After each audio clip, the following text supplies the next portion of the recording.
O retorno para a Terra será um dos maiores desafios da Orion.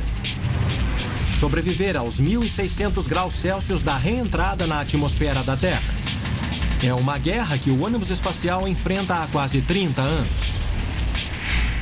O módulo da NASA foi criado para suportar uma variação impressionante de temperaturas, de 120 graus negativos no espaço a mais de 1.650 graus positivos na reentrada da atmosfera terrestre. A primeira linha de defesa do ônibus espacial é um sistema de proteção térmica. O elemento-chave são 24.000 pastilhas.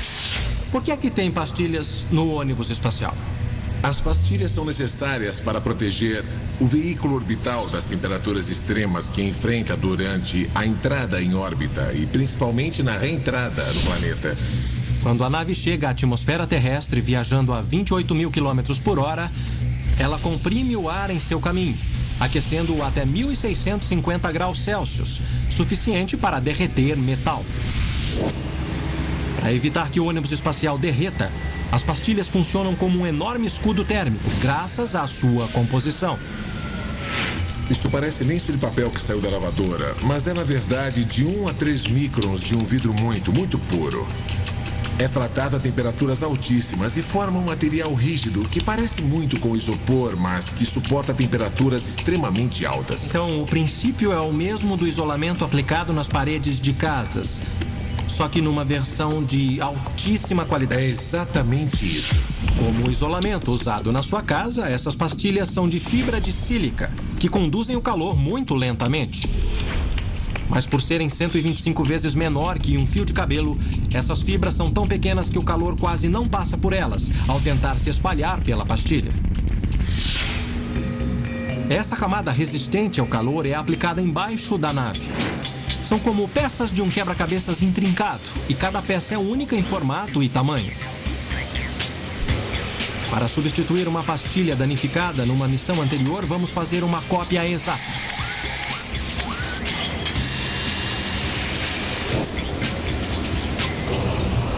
Então, o que era um grande bloco foi reduzido ao formato exato da pastilha. Isso mesmo. E o que a gente vai fazer com ele agora? Nós vamos levá-lo e aplicar a camada final de sílica. 13 camadas de tinta cerâmica vão recobrir a pastilha e protegê-la contra danos. Agora eu vou colocar esta pastilha aqui e ela vai ficar aqui pelas próximas 3 horas para que a camada de vidro seque. Quando estiver pronta, nós vamos levá-la para um forno onde ela vai ser cozida a mais de 1.000 graus.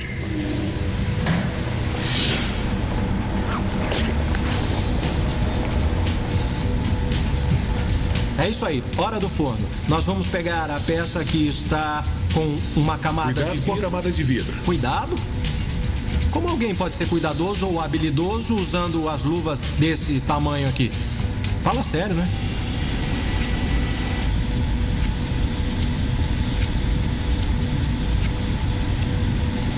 Prontinho, agora vai assar durante 95 minutos.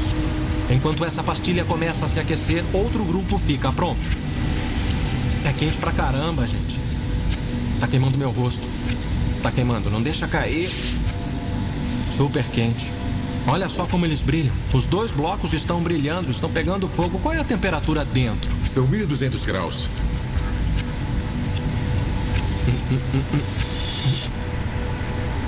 Inacreditável.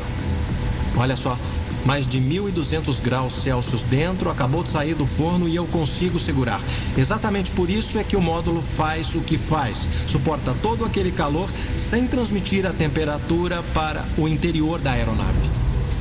As pastilhas são potentes contra o calor, mas podemos esmagá-las facilmente na mão.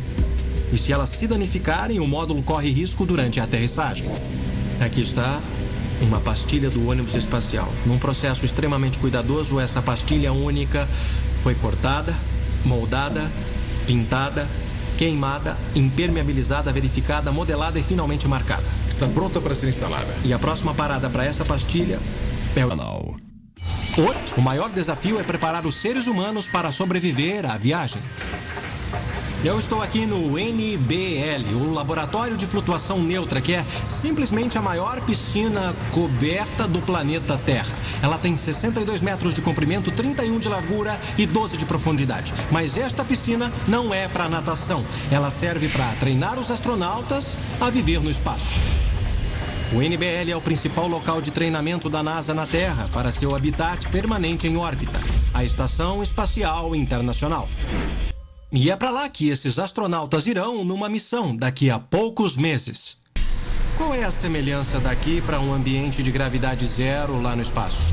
É idêntico ao espaço, só que sem os mergulhadores e a água.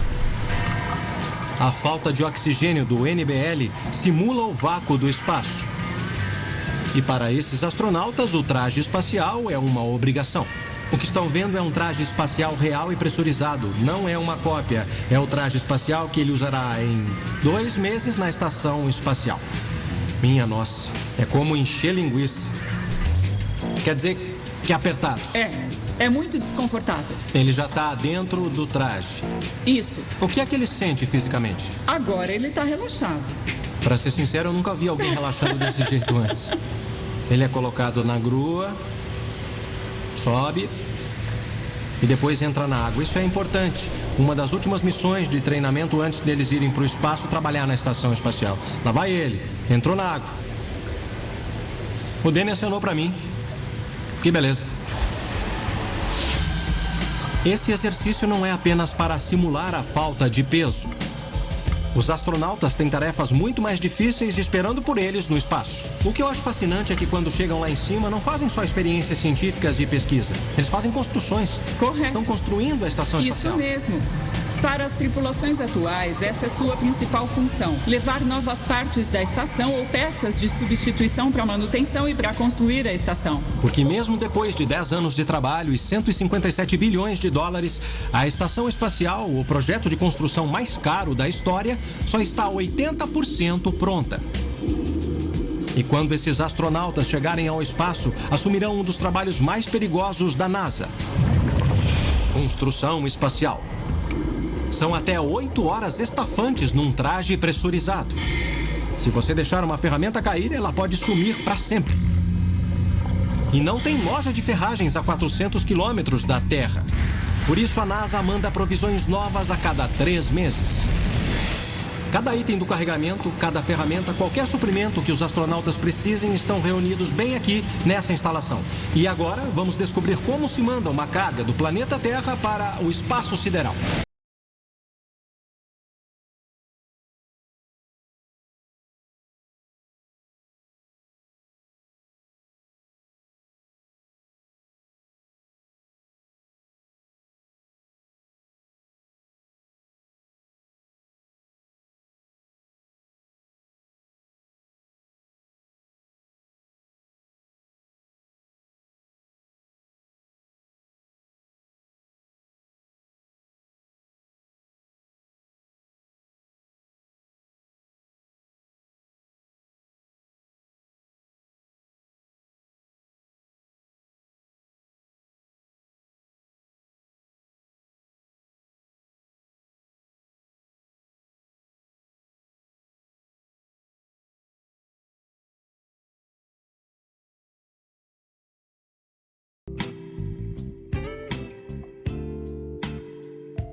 Main engine cutoff is confirmed.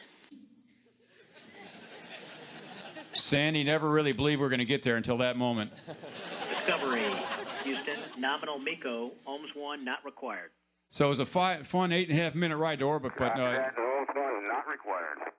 But there is no time to rest. We've got a very busy day ahead of us for the next 6.5 hours, so we got to get right to work. It's the cockpit, both the flight deck as well as the mid deck, immediately become a beehive of activity. Got to get the helmets off. Joe's in a good mood. He's 7 minutes into flight, and this is a small burn. You can see that's what it looks like in the mid deck when that Ohms 2 burn kicks off. And we've got those 2 Ohms engines, each 6,000 pounds of thrust, going to burn for a couple of minutes. And what that's going to do is it's going to circularize our orbit.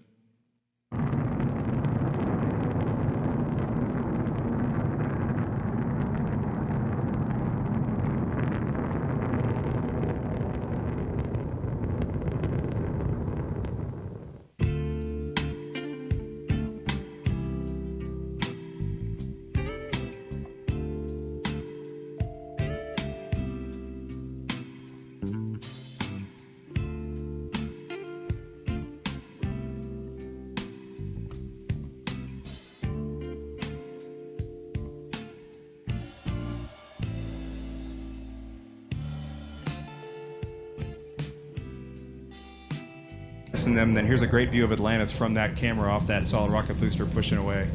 A minute or so later, we're up to about 10,000 miles an hour. We roll heads up, and you have a view of the Atlantic there in the background as we go up the east coast of the United States. 8.5 minutes, and we've gotten to the speed we need. We shut down the engines and jettison the external tank. You'll see it come off here in just a second, and the reaction control jets on the orbiter push us away and get us safely clear. We do a small burn and push out in front so we can get some pictures of it. The glow you see is actually just the plasma around the orbiter since we're going 17,000 miles an hour, and we're still in just a little bit of the atmosphere here as we climb away.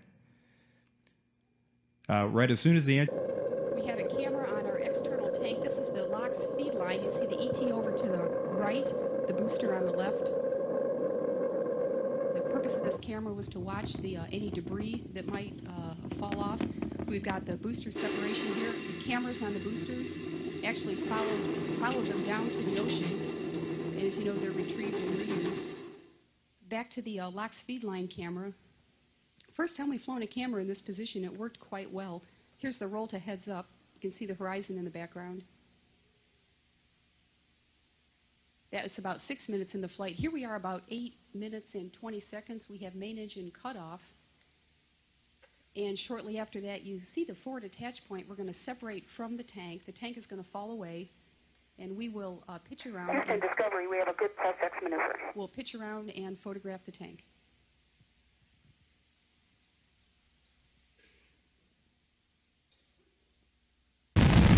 Unbelievable. What you're seeing here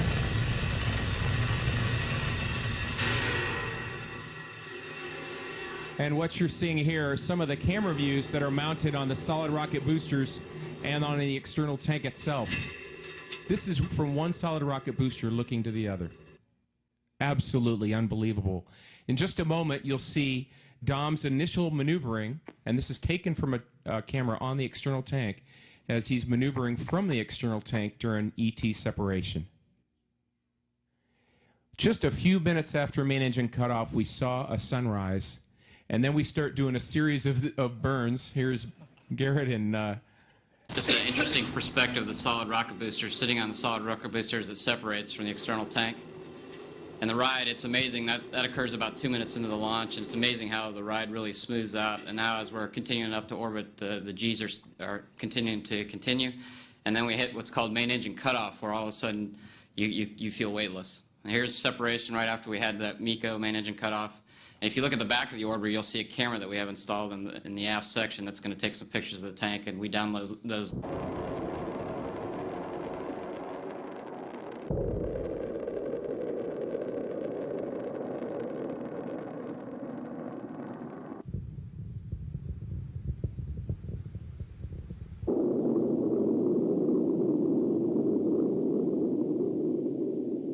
You know, there's not much I could say about that whole thing, but wow.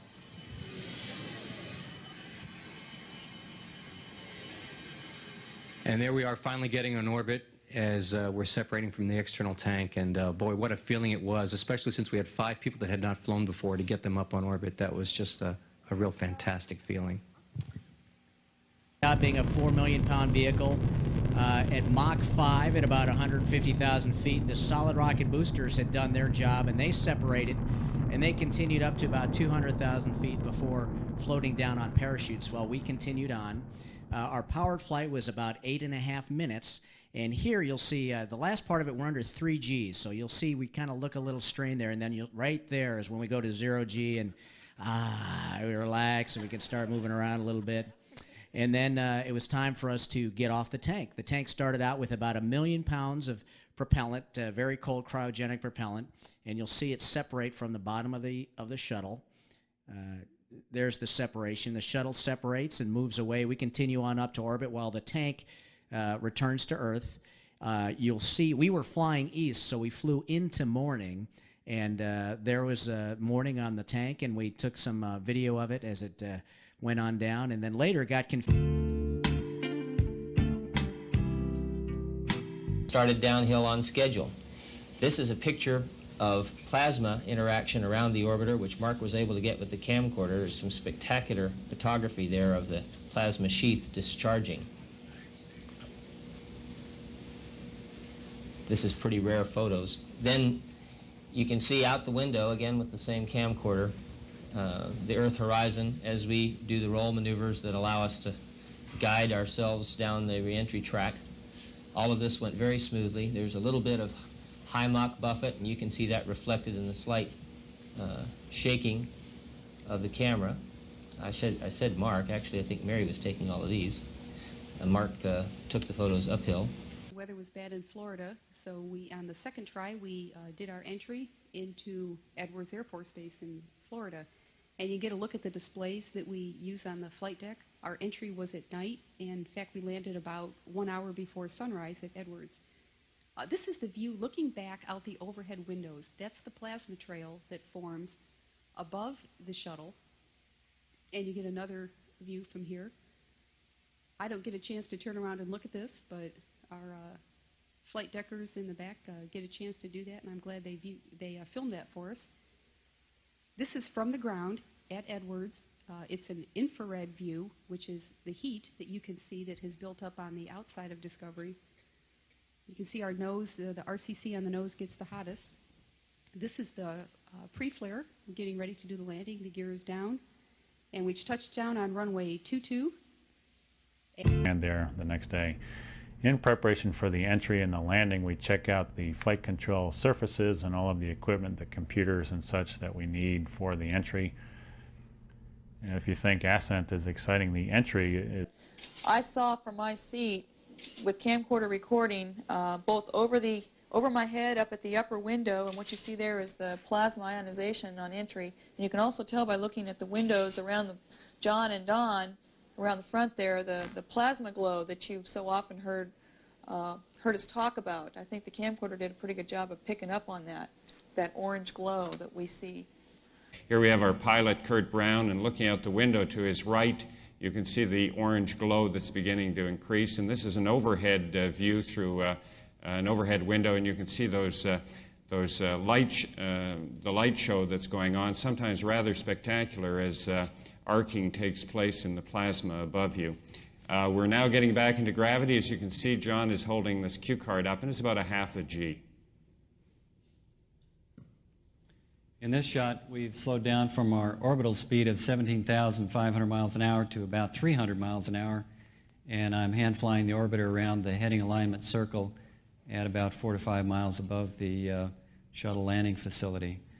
It's always amazing to me that this vehicle, which has been our on-orbit laboratory and spaceship, now is configured and comes down and lands like an airplane, with, of course, one big exception. There are no engines running, so we're a high-speed glider, but very, very versatile spacecraft, and, of course, the only one in the world that can come back and land on a prepared runway. One of our favorite things on orbit, and this video gives you a good feeling for how rapidly a sunset, in this case, occurs